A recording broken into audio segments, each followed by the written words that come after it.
Hello friends, welcome back to my YouTube channel Study Career Point. I hope you all are doing well.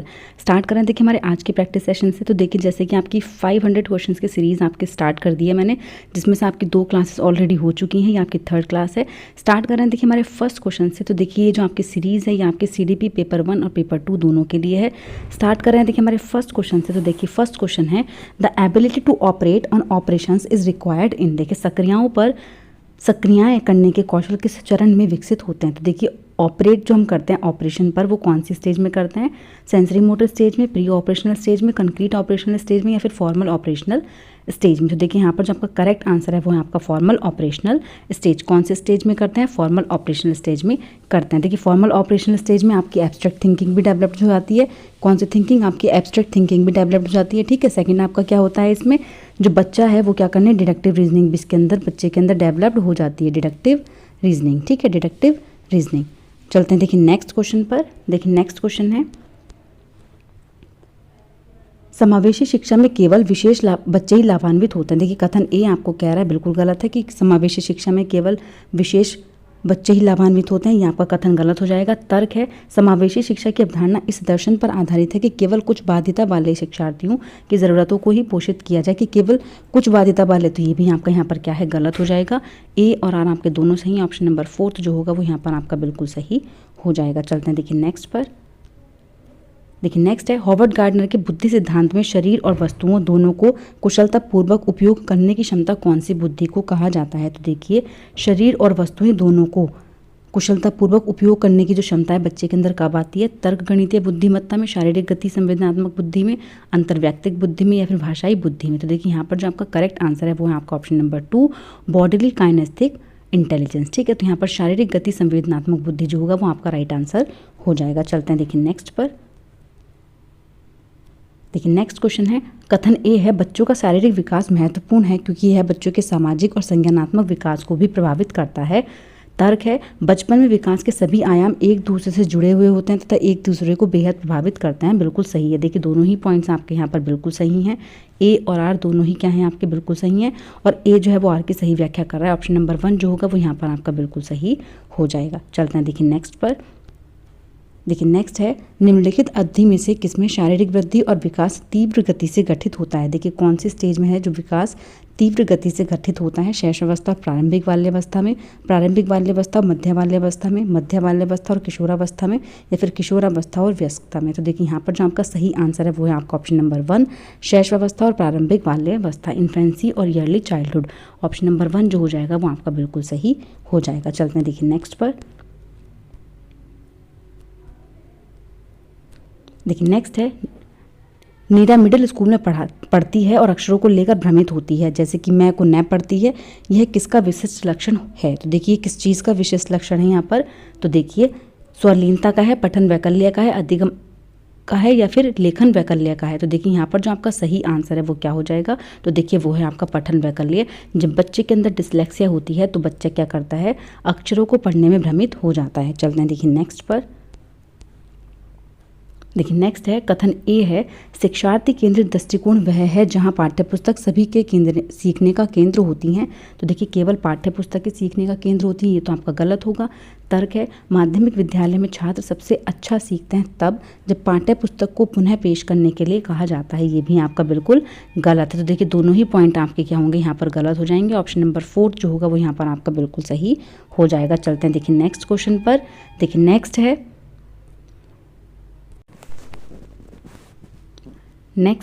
राष्ट्रीय शिक्षा नीति 2020 किस प्रकार के शिक्षा शास्त्रों का प्रस्ताव रखती है? तो देखिए नेशनल एजुकेशन पॉलिसी जो है वो कौन से चीज़ों का प्रस्ताव रखती है? परीक्षा केंद्रित, अध्यापक केंद्रित, अधिगमकर्ता केंद्रित, या फिर बहिष्कार केंद्रित। तो देखिए जो NEP पॉलिसी होती है वो आपके बच्चे पे सबसे ज़्यादा फोकस करती है। इसका मतलब क्या है कि यहाँ पर जो आपका राइट आंसर है वो होगा आपका लर्नर सेंटर। क्या हो जाएगा? अधिगमकर्ता केंद्रित। चलते हैं देखिए नेक्स्ट पर। देखिए नेक्स्ट क्वेश्चन है, जिगजॉ पहेली को सॉल्व करते समय 5 वर्ष की नज़मा स्वयं से कहती है, नीला टुकड़ा कहाँ है? नहीं, यह वाला नहीं, गाढ़े रंग का जिससे वह जूता पूरा बन जाए। इस प्रकार की वार्ता को वाइगोत्स्की किस प्रकार संबोधित करते हैं? तो देखिए वाइगोत्स्की के अनुसार पूछा जा रहा है वाइगोत्स्की इस प्रकार की वार्ता को क्या कहते हैं? Private speech, talk allowed, scaffolding या फिर ईगो सेंट्रिक। तो देखिए यहाँ पर जो आपका करेक्ट आंसर है वो है आपका व्यक्तिगत वार्ता, प्राइवेट स्पीच उसको बोला जाता है। अगर यहाँ पर आपसे जीन पियाजे के अकॉर्डिंग पूछा जाता, किन के अकॉर्डिंग? जीन पियाजे के अकॉर्डिंग अगर आपसे पूछा जाता तब क्या होता? तो तब हो जाता वो आपका ईगो सेंट्रिक स्पीच। क्या हो जाता है? Ego centric speech. चलते हैं देखिए नेक्स्ट पर। देखिए नेक्स्ट क्वेश्चन है, यहाँ पर पूछ रहे हैं पियाजे के अनुसार संज्ञानात्मक विकास के चरणों का सही क्रम क्या है? देखिए जो संज्ञानात्मक विकास होता है उसके चरणों का सही क्रम क्या होता है? तो देखिए आपको ये बताते हैं सब शॉर्ट ट्रिक जो होती हैं आपकी क्या होती है? SPCF। क्या होती है आपकी? SPCF, जिसमें S क्या होता है आपका सेंसरी मोटर स्टेज, P क्या होता है प्री ऑपरेशनल स्टेज, C होता है आपका कंक्रीट ऑपरेशनल स्टेज और F होता है आपका फॉर्मल ऑपरेशनल स्टेज। तो देखिए sensory motor stage, pre operational stage, concrete operational stage और फॉर्मल ऑपरेशनल स्टेज आपकी कौन से ऑप्शन में है? तो वो आपका ऑप्शन नंबर 1। देखिए यहाँ पर आपका ऑप्शन नंबर 1 जो हो जाएगा वो सही सीक्वेंस हो जाएगा। चलते हैं देखिए नेक्स्ट पर। देखिए नेक्स्ट है, अधिकतर बच्चे पेन पकड़ना सीखने से पहले गिलास पकड़ना सीख लेते हैं। विकास का कौन सा सिद्धांत इस विशेष दिशा का वर्णन करता है? तो देखिए अधिकतर बच्चे पेन पकड़ना सीखने से पहले गिलास पकड़ते हैं क्योंकि जो बच्चे का विकास है वो कैसे होता है? वो होता है सेंटर टू आउटवर्ड। कैसा होता है आपका? सेंटर टू आउटवर्ड परिधि से केंद्र की ओर। कैसा होता है? परिधि से केंद्र की ओर, केंद्र से परिधि की ओर। कैसा होता है? केंद्र से परिधि की ओर। ठीक है, इसका मतलब क्या है कि बड़ी चीज़ें पहले डेवलप्ड होती हैं और जो छोटी चीज़ें होती हैं वो बच्चे बाद में डेवलप करता है। ठीक है, तो इसका मतलब क्या है कि हाथ पैर का यूज़ तो बच्चा पहले शुरू कर देता है, लेकिन जो फिंगर्स का यूज़ होता है ये बच्चा क्या करता है? ये बाद में करना स्टार्ट करता है। इसलिए क्या होता है कि बच्चा ग्लास पकड़ना पहले शुरू करता है लेकिन बच्चा पेन को पकड़ना बाद में शुरू करता है। ऐसे ही देखिए जो बच्चा है वो चलना स्टार्ट, मतलब जो पैर की फिंगर्स होती है वो बाद में ज़मीन पर रखता है, उससे पहले वो क्या करता है? घुटनों के बल चलना सीखता है। ठीक है, तो ऐसे ही यहाँ पर क्या होगा कि जो विकास होगा वो कैसा होगा? वो होगा आपका प्रॉक्सिमो डिस्टल अधोगामी सिद्धांत। ऑप्शन नंबर 2 जो होगा वो यहाँ पर आपका बिल्कुल सही हो जाएगा। चलते हैं देखिए नेक्स्ट पर। देखिए नेक्स्ट है, विद्यार्थियों में आंतरिक अभिप्रेरणा को कैसे बढ़ाया जा सकता है? तो देखिए इंट्रिंसिक मोटिवेशन को कैसे बढ़ाया जा सकता है?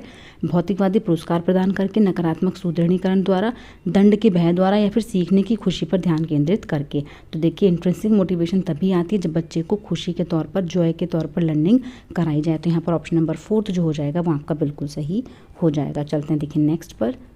देखिए नेक्स्ट है, कथन ए है, शिक्षकों को लड़कियों को विज्ञान और गणित की कक्षाओं में भागीदार करने से हतोत्साहित करना चाहिए। बिल्कुल गलत है। लड़कियों में गणित और विज्ञान विषयों को पढ़ने की जन्मजात क्षमता नहीं होती है, ये भी आपका यहाँ पर गलत होगा। ऑप्शन नंबर 4 ए और यहाँ पर दोनों ही पॉइंट क्या हैं आपके गलत हैं। चलते हैं देखिए नेक्स्ट पर। देखिए नेक्स्ट है, हॉवर्ड गार्डनर के सिद्धांत के अनुसार कलाकारों, वास्तुकारों और नाविकों के पास कौन सी बुद्धि अधिक मात्रा में होती है? तो देखिए जो आपके आर्टिस्ट, आर्किटेक्ट्स और नेविगेटर्स होते हैं उनके अंदर कौन सी बुद्धि सबसे ज़्यादा पाई जाती है? तो वो होती है स्थानिक स्पेशल बुद्धि। कैसी होती है? तो वो होती है आपकी स्पेशल इंटेलिजेंस। चलते हैं देखिए नेक्स्ट पर। देखिए नेक्स्ट क्वेश्चन है, निम्न में से कौन सी प्रणाली विद्यार्थियों की विविध अधिगम ज़रूरतों को पूरा करने में बाधक होती है? देखिए यहाँ पर हिंड्रेंस जो पैदा करती हैं वो आपसे पूछी हैं। तो देखिए सहयोगात्मक अधिगम तो पॉजिटिव होता है, हिंड्रेंस पैदा नहीं करता है। उपयुक्त समावेशन ये भी आपका सही है। विभिन्न शिक्षा शास्त्रीय पद्धतियाँ ये भी आपका सही है। लेकिन पृथक्करण और नामीकरण जो होता है ये आपका नेगेटिव वर्ड होता है पेडागोजी में। तो यहाँ पर बच्चे के अंदर जो है लेबलिंग और बच्चे को सेग्रीगेट नहीं करना है। तो यहाँ पर आपका ऑप्शन नंबर 2 जो हो जाएगा वो आपका बिल्कुल सही हो जाएगा। कौन सा बाधक है? तो वो है आपका पृथक्करण और नामीकरण। चलते हैं देखिए नेक्स्ट पर।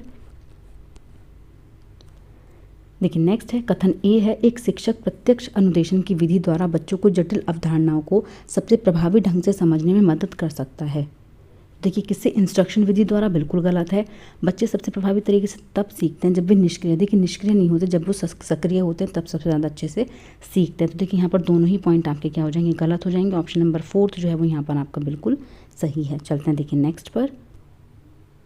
देखिए नेक्स्ट क्वेश्चन है, समीक्षा हमेशा अपनी कक्षा में नए अन्वेषण, प्रयोग, खेल और विभिन्न व्यावहारिक गतिविधियों के माध्यम से बच्चों को नया ज्ञान सृजन कराने के अवसर प्रदान करती है। वह किस प्रकार की कक्षा को बढ़ावा देना चाहती है? तो देखिए किस प्रकार की कक्षा को वो यहाँ पर बढ़ावा देना चाहती हैं? प्रगतिशील और बाल केंद्रित कक्षा, शिक्षक केंद्रित कक्षा, नियंत्रित और मूल्यांकन केंद्रित कक्षा या फिर व्यवहारवादी और इनाम केंद्रित कक्षा। तो देखिए यहाँ पर जो है तो यहाँ पर कौन सा अवसर प्रदान कर रही है? तो वो है आपका प्रगतिशील और बाल केंद्रित कक्षा। किस तरीके का माहौल बनाना चाह रही है वो यहाँ पर? प्रगतिशील और बाल केंद्रित कक्षा का। चलते हैं देखिए नेक्स्ट पर। देखिए नेक्स्ट है, नेहा को हमेशा कक्षा में प्रथम आना होता है, चाहे इसके लिए उसे बेईमानी करके नकल क्यों ना करनी पड़े। नेहा किस प्रकार के लक्ष्य निर्धारित कर रही है। तो देखिए यहाँ पर मास्टरी ओरिएंटेड नहीं है, वर्क अवॉइडेंस भी नहीं है, फेलियर एक्सेप्टिंग भी नहीं है। यहाँ पर कौन सा हो जाएगा, तो यहाँ पर वो क्या कर रही है, प्रथम आना मतलब सिर्फ परफॉर्मेंस, प्रदर्शन उन्मुखी लक्ष्य, कैसा हो जाएगा, परफॉर्मेंस ओरिएंटेड गोल। चलते हैं देखिए नेक्स्ट पर। देखिए नेक्स्ट है, विकास की प्रक्रिया की क्या विशेषताएं होती हैं। देखिए विकास की प्रक्रिया की क्या विशेषताएं होती हैं। यह प्रक्रिया बचपन तक सीमित है, बिल्कुल गलत है। यह जीवन भर चलने वाली प्रक्रिया है, बिल्कुल सही है। इसकी शुरुआत जन्म के समय में होती है, ये भी आपका बिल्कुल गलत है। ये तो गर्भधारण के समय पर ही स्टार्ट हो जाती है। तो यहाँ पर ऑप्शन नंबर 4, सेकेंड और फोर्थ जो पॉइंट होंगे आपके वो दोनों सही हैं। थर्ड और फोर्थ पॉइंट जो है, थर्ड और सेकेंड और थर्ड पॉइंट जो है, फर्स्ट और थर्ड पॉइंट जो है वो यहाँ पर आपके क्या हैं, गलत है। चलते हैं देखिए नेक्स्ट पर। देखिए नेक्स्ट है, निम्नलिखित कथनों में से कौन सा बुद्धि के बारे में सही है। देखिए which of the following statement is about intelligence is correct. तो देखिए बुद्धि एक निश्चित योग्यता जो जन्म के समय ही निर्धारित होती है, बिल्कुल गलत है। बुद्धि को मानकीकृत परीक्षणों के प्रयोग से सटीक रूप से मापा जा सकता है और निर्धारित किया जा सकता है, बिल्कुल गलत है। बुद्धि एक एकात्मक कारक और एक एकाकी विशेषक है, ये भी आपका यहाँ पर गलत है। बुद्धि बहुआयामी होती है और जटिल योग्यताओं का एक समूह होती है, ये आपका बिल्कुल सही हो जाएगा। ऑप्शन नंबर 4 जो है वो यहाँ पर आपका बिल्कुल सही है। चलते हैं देखिए नेक्स्ट पर। देखिए नेक्स्ट है, अवधान न्यूनता अतिक्रियाशीलता विकार से जूझते विद्यार्थियों में निम्न में से कौन सा भी लक्षण अक्सर पाया जाता है। तो देखिए उच्च स्तरीय तौर से व्यवस्थित होना, देखिए हाईली ऑर्गेनाइज्ड नहीं होते हैं, बहुत सचेत होना, वेरी अटेंटिव भी नहीं होते हैं, लंबे निर्देशों को सुनते समय धैर्यवान रहना, देखिए लंबे निर्देश ये नहीं सुन पाते हैं, ये भी आपका गलत हो जाएगा। तो यहाँ पर कौन सा हो जाएगा, तो वो है आपका रेस्टलेस, क्या हो जाएगा आपका, आकुल होना। ऑप्शन नंबर 4 जो है वो यहाँ पर आपका बिल्कुल सही है। चलते हैं देखिए नेक्स्ट पर।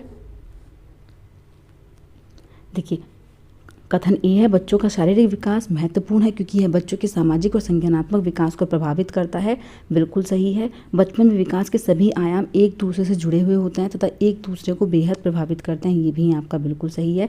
ऑप्शन नंबर 1 यहाँ पर सही हो जाएगा। ये क्वेश्चन आपका रिपीट हो गया है। ऑप्शन नंबर 1 जो है वो यहाँ पर आपका बिल्कुल सही है। चलते हैं देखिए नेक्स्ट पर।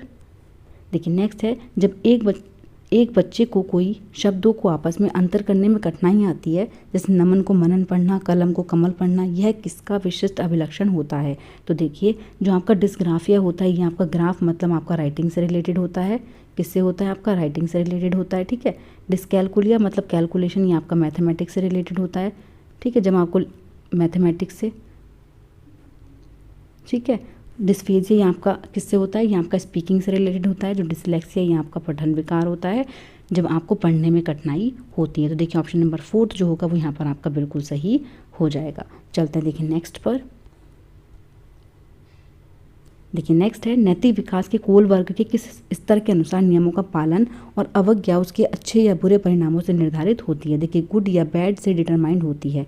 तो यहाँ पर कौन सी स्टेज में होता है, प्री ऑपरेशनल में, प्री कन्वेंशनल में, कन्वेंशनल में या फिर पोस्ट कन्वेंशनल में। तो देखिए बच्चा गुड या बैड कब डिटरमाइंड होता है, जब बच्चा पूर्व पारंपरिक स्तर पर होता है, प्री कन्वेंशनल लेवल में बच्चा होता है। ऑप्शन नंबर 2 जो हो जाएगा वो यहाँ पर आपका बिल्कुल सही हो जाएगा। चलते हैं देखिए नेक्स्ट पर। According to Vygotsky children run through their peers. देखिए वाइगॉत्स्की के अनुसार बच्चे सब अपने साथियों के माध्यम से सीखते हैं। तो देखिए साथियों के कंपटीशन के साथ, शारीरिक रूप से लड़ाई के साथ, मजाक उड़ाकर या फिर संपर्क से। तो देखिए लेव वाइगॉत्स्की के अनुसार जो बच्चा है वो सबसे ज़्यादा कब सीखता है, जब बच्चा सोशल संपर्क में होता है। तो यहाँ पर सोशल इंटरेक्शन विद, सामाजिक संपर्क के माध्यम से सीखता है। चलते देखिए नेक्स्ट क्वेश्चन पर।